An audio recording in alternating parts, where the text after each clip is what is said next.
Isang uri ng halamang madalas mo nang nakikita, pangkaraniwan na sa ating mga mata, ay maaaring maging dahilan pala upang makasumpong ka ng kayamanang hindi mo inaakala.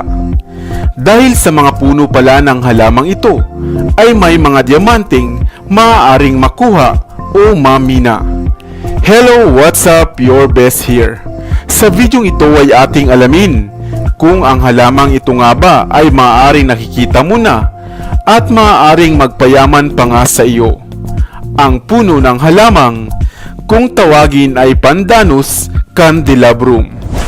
Pero bago tayo magpatuloy, kung bago ka pa lamang dito sa ating channel, ay huwag mong kalimutan na pindutin ang subscribe button at ang notification bell. At mag-follow na rin sa ating Facebook page upang lagi kang updated sa aking mga bagong uploads. Ang Pandanus o pandan ay isang klase ng halaman na mayroong mahigit sa 750 klase. Sila ay minsay may liit at mayroon din namang tumataas at lumalaking puno. Sila ay kadalasan ding animoy puno ng palmera na nabubuhay sa mga subtropical na klima. At kadalasan pa nga, ang mga klase nito ay matatagpuan sa mga gilid ng dagat o dalampasigan sa mga bansang kagaya ng Pilipinas, Malaysia at Madagascar.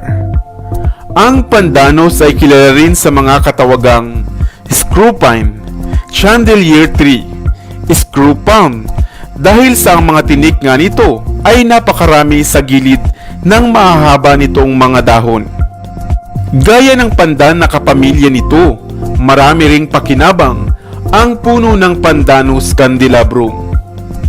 Madalas ngang kinukuha ang dahon nito kapag matured na upang lalahin at gawing banig o kaya ay bayong o di kaya naman ay gawing dingding at bubong sa mga bahay.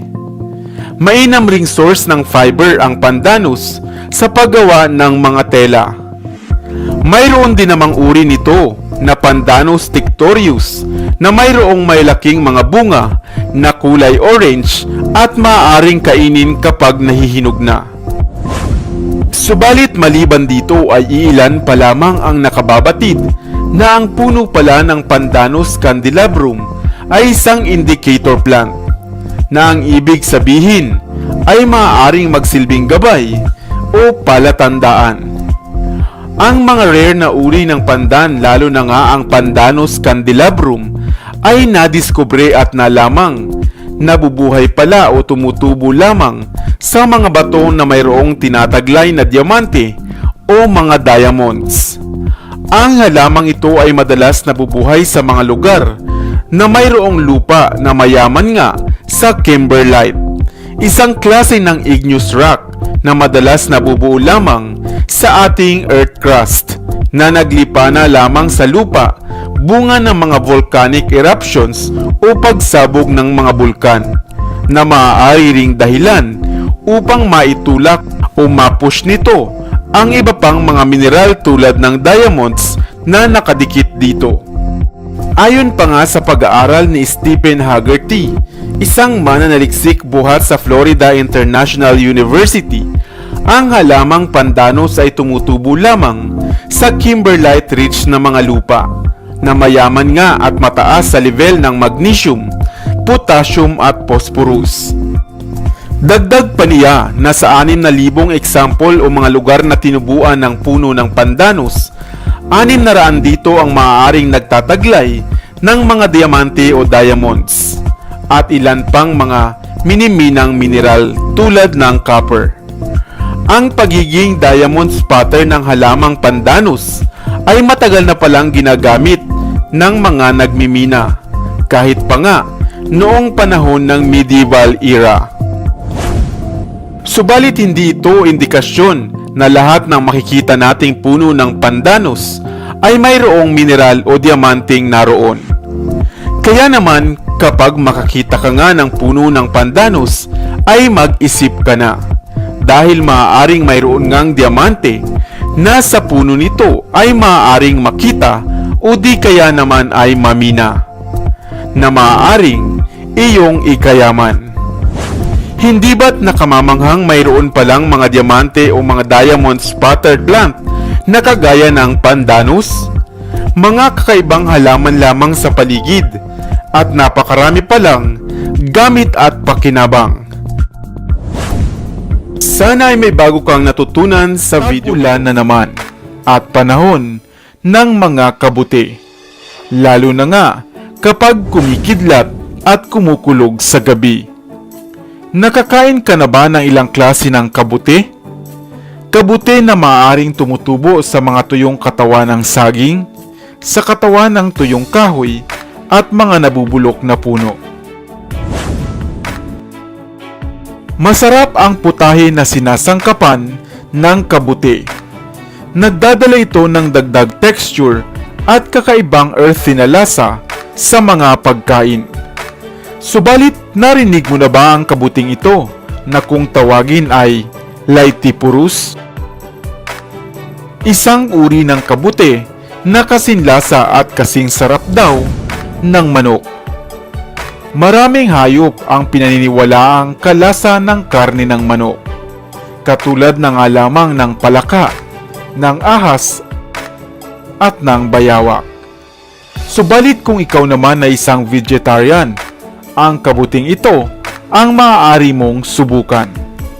Kabuti na napaka-flexible lutuin. Gaya ng manok, maaari mo rin itong sabawan, iprito at ihawin. Ano nga ba ang kabuting ito? Ang Laetipurus ay isang nakakaing klase ng kabuti sa hanay ng mga fungus. Kilala rin ito sa ibang katawagan, kagaya ng sulfur shelf, chicken of the woods, o chicken mushroom. Sapagkat ang lasa nito ay maaaring maihambing sa lasa ng manok. Subalit maraming klase ng kabuti ang maaaring kahawig ng kabuting ito. Kung kaya naman, mainam na huwag kayong basta-basta kumuha nito. Ang chicken mushroom ay isang animoy mga pile ng dahon na may kulay na naglalaro sa orange at dilaw, at kadalasang tumutubo sa mga nabubulok na katawan ng oak tree at iba pang kahoy. Madalas silang makikitang tumutubo sa panahon ng tag-ulan o fall season. Sa bansang Germany at North America, isa nga ito sa kanilang ipinagmamalaking delicacy. Ang kabuting ito ay napakabihirang makita sa mga pamilihan. At kung palarin ka man, ito ay may presyong maaaring naglalaro sa $25 o 1,250 pesos dito sa atin sa Pilipinas sa bawat kilo. Subalit ang pagkain mo ng kabuting ito ay nangangailangan ng tamang kaalaman, proseso at pamamaraan. Sapagkat ang ilan sa mga kumain na nito ay nakaramdam ng mga mild reactions kagaya ng pamamaga ng labi, pagsusuka, pagkahilo at halusinasyon. Kung kaya naman, mainam na kung titikim kayo nito ay pakonti-konti lamang at siguruhing ito ay sariwa at bagong harvest.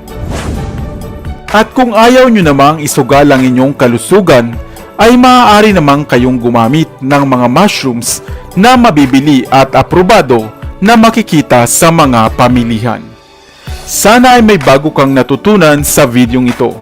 Dito na sa Best TV, tayo ay matuto, utak mapuno ng bagong kaalaman. Dito na sa Best TV, tayo ay lumibot, lihim na mundo ay ating matuklasan. Dito yan sa Best TV, dito yan sa Best TV, dito yan sa Best TV.